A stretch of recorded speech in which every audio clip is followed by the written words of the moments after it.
I was just thinking or experiencing that you cannot,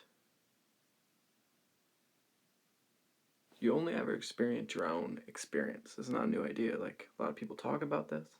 So, this is not a new idea, but it's something that I've actually, experienced.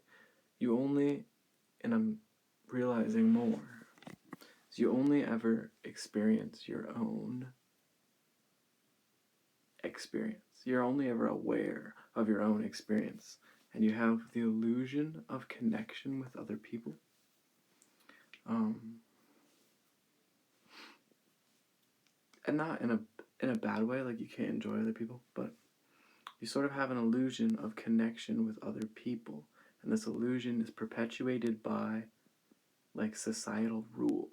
So like just the fact that we wear clothes. Like think about if you have a significant other, you're dating somebody, like what you're allowed to do to that person, what's acceptable to do to that person. Like just for instance, like you can touch them or you can see them naked or whatever it is. And then with normal society, you can't do that to people. But think about that as sort of, it's in place and it makes it harder to realize that you are one. Like you're one with everybody, and every single person has the exact same awareness, the exact same I amness about them. They are just as aware as you are. They have that exact same I am aware as you do. You literally are the same. Awareness is the same. So they are all God. We're all God. We're all connected in that way.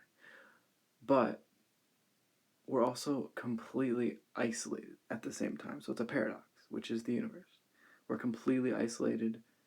Like you cannot escape your own experience. You can't experience another person. You can't really share an experience with another person.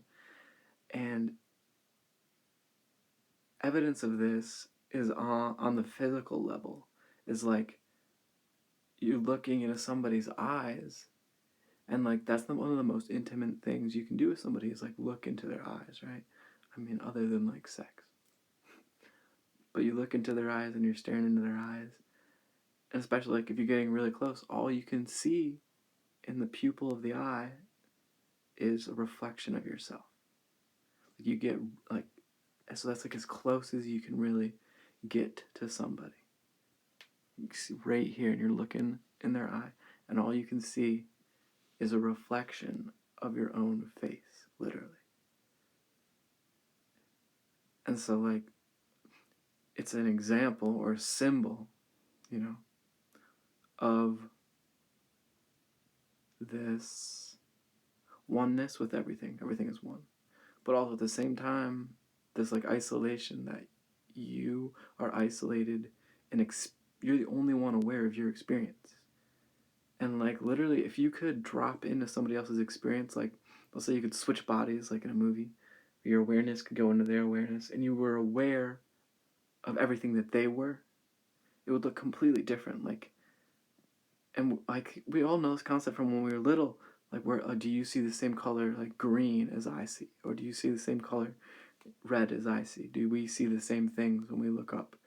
Is everything a little bit off? How do we know our experiences are all the same and all linear when they're not? Because I think about if you look at the color green, for instance, you might think of a tree, where someone from a desert, might think of a cactus. Like it's pulling up two separate images, two separate environments, two separate thoughts, and obviously that's such a simple example because everything has got these layers on it. But that's everything. Everything that you look around, you impose, like superimpose all of your ideas onto, and labels onto everything constantly as you're looking around at it. And somebody else's, because that comes from the conditioned experience. So somebody else's labels of the world are going to be completely different. So your experiences are completely different, completely subjective, completely up to a subject. So like if you go, you can notice this. You can notice this, and it's weird. I know that there's another layer beyond it. Like, there's the layer, of course, of everythingness. Everything is one. And there's a layer of everything is consciousness. So through consciousness, you become everything. But sort of from the physical layer, when you first start realizing this, it does start to seem a little bit lonely. And that's not good, not to be labeled. But you realize that nobody can see what you see. And as hard as you try to explain your feelings, your interpretations, all that another person ever going to see is their own interpretations. All the person's ever going to experience is their own experience. Even someone as close as, you're like my girlfriend, your significant other, whatever, your parent, whoever's really, really, really your best friend, whoever's close to you. It's a weird place when you start to realize that because a lot of times that person, it makes it seem like, that person has got a closer experience with you than anyone else does. But when you realize that even that person who's closest to you, is still completely, and you're not separated at any point from anything. You're always infinite. You're always one with everything. But from this physical, narrow perspective, this very narrow physical awareness that we're in, you're like completely in your own world, in your own bubble. And even when you think you're communicating with another person, all you're doing is stirring up their bubble.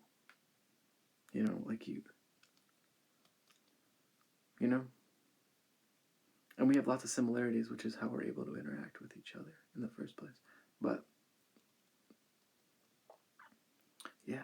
So you look into somebody's eyes, and that's the evidence of you look into somebody's eyes and you see your own reflection. And that's like the deepest you can get with someone. And I just thought that was so weird. And it's like that narrative of love that we've all been given. And it's like, when two people love each other, they're like romantically staring in their eyes. And then you realize you're looking at yourself like this person is same as me. Like, we're both consciousness, we're both God.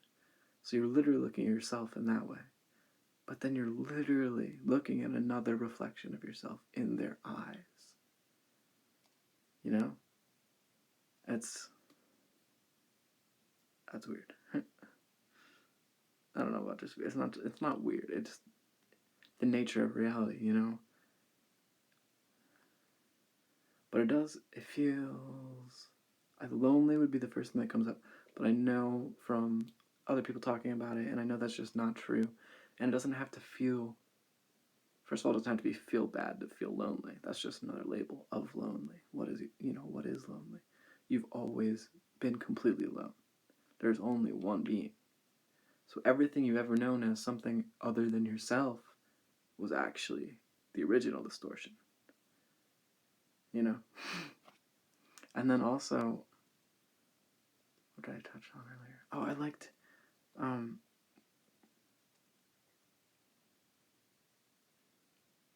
like all the societal rules that we have set up are actually keeping us from realizing that we're all one. And it's very purposeful, and it's very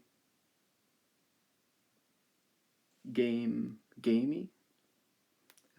It's very like once you see it, it's like, oh, we're all playing, and it's obvious in one level. And it's like, oh, we're all playing the societal game. Well, yeah. But you start to take it, you really do. If you're just going to work every day and you never think about it, like, you just take it for granted. You never actually look into it, or even, you don't, it's so weird. People don't actually, like, notice what's going on. Like, if you open your eyes and, like, stop thinking for a minute and you look around the world, like, it's just the world. like there's these giant fucking towers with lights on them that are all spiky, like cell phone towers. And I'm just saying, like, if you stop thinking and you really look, you're like, where the fuck are we? Like, we're on this weird ass planet. And, like, who are you on this weird ass planet? It's very trippy. And it doesn't make any sense. And it's like, and everyone, like, is walking around like I know on the shit. I know what's up on this planet. And they don't even, like, where the fuck are we? You know? And it's funny, honestly.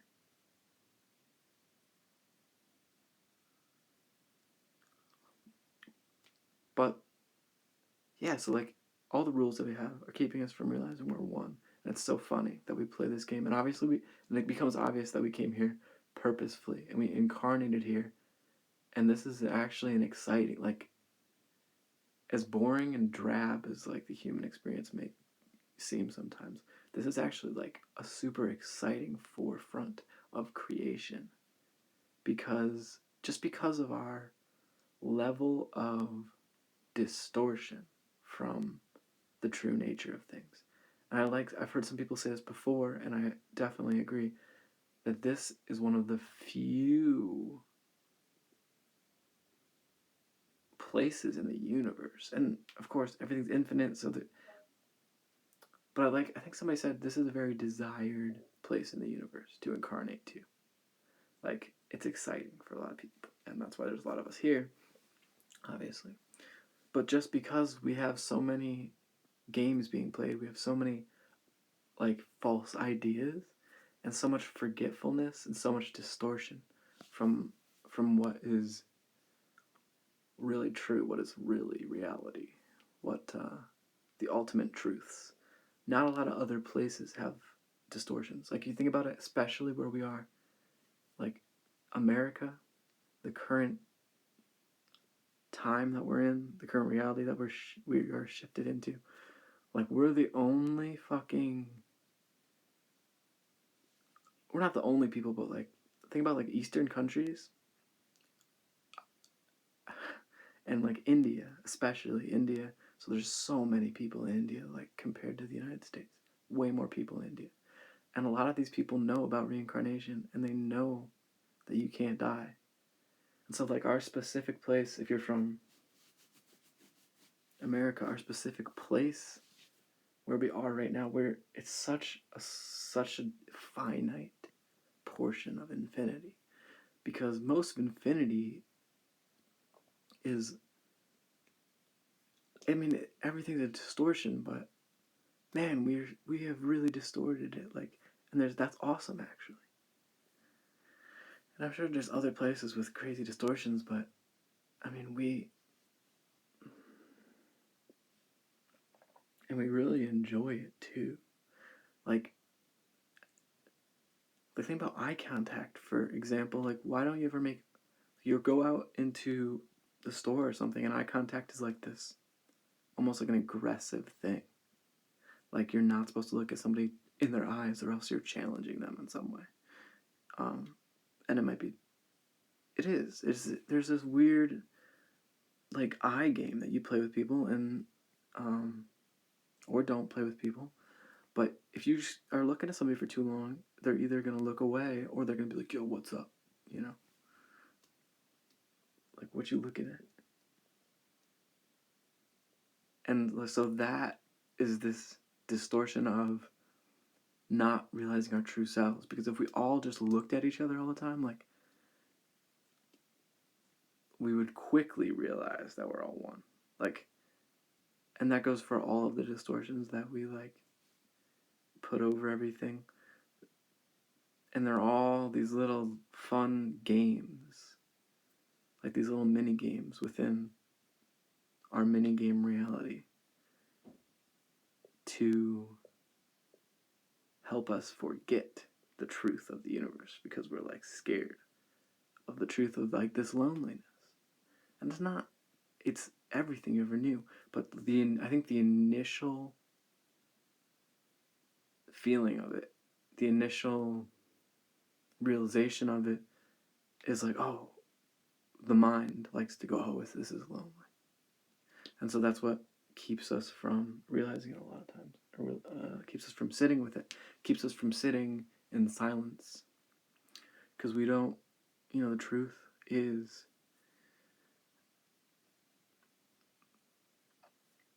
I don't want to say you're alone, because I know that's sort of that's definitely a distortion. But the truth is, you like simultaneously don't exist. Like you exist and you simultaneously don't exist, like a superposition.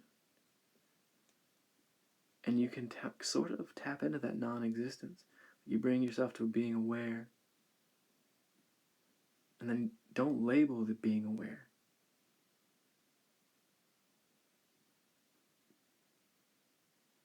And you can turn it around and start to feel into nothingness, and kind of feel into this sense of you are currently at the epicenter of the universe.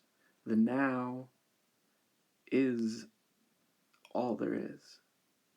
And therefore, if you want to know what it was like at the beginning of the universe, all you have to do is, first of all, figure out when was the beginning of the universe, right? It was the Big Bang. What is the Big Bang? It's expansion, right? Expansion.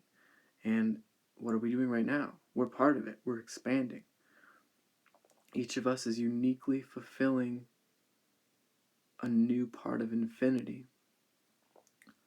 It's impossible not to. It's impossible not to expand infinitely. That's what we're created out of. So each of us is expanding infinitely from the Big Bang, or the original expansion point. And so if you were interested in knowing what the Big Bang, before the Big Bang was like, you can go back through your distortions. So, maybe the first distortion, the most obvious distortion is like light, like physical, like the ability to see that we have. And so you can bring that back. Well, I guess the first distortion would really be your thoughts, maybe, because that'd be keeping you even from noticing what's around you. So first you gotta kind of be aware of your thoughts. And then you can look around you and be aware of what's around you. And then you can just be aware. And if you're just aware, you're starting slowly to undistort. And you'll always come right back if you want to. But if you think of expansion as layered distortions almost,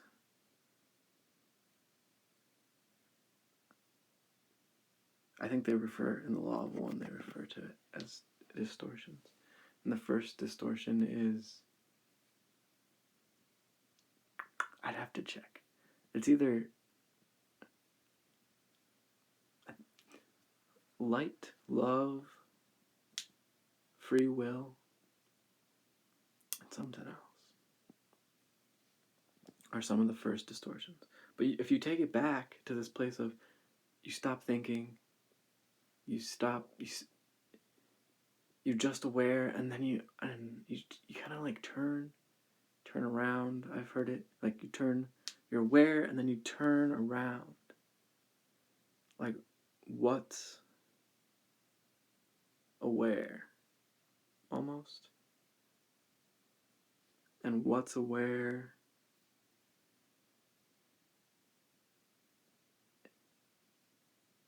If you just bring it back to the awareness, you're already sort of tapping into that distortion of free will.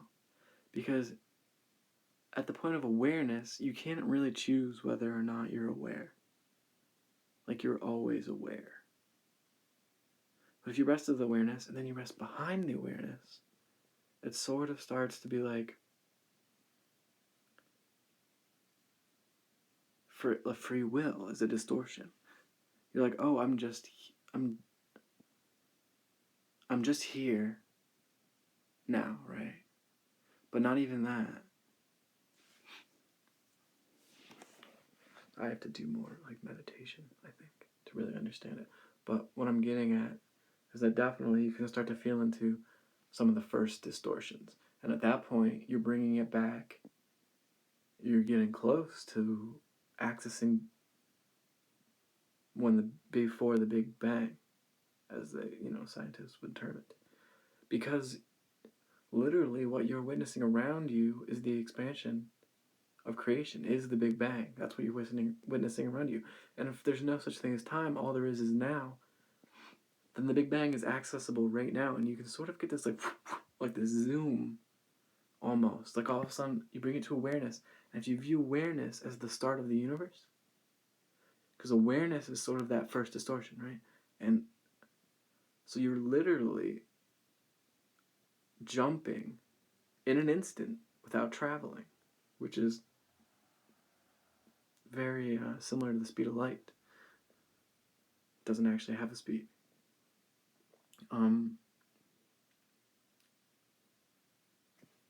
But you're instantly traveling, and it's weird because you can actually sort of feel it, but with this concept in place. So you start, if you're in awareness, there's the Big Bang right there. That's the start of it. And then you come back and you look around, and you're trillions of years in the future within time. And here's what it looks like to be trillions of years distorted, And then you can bring it back to that before anything existed, sort of. Those are my thoughts. So, have a good evening, afternoon, night. Thanks for watching.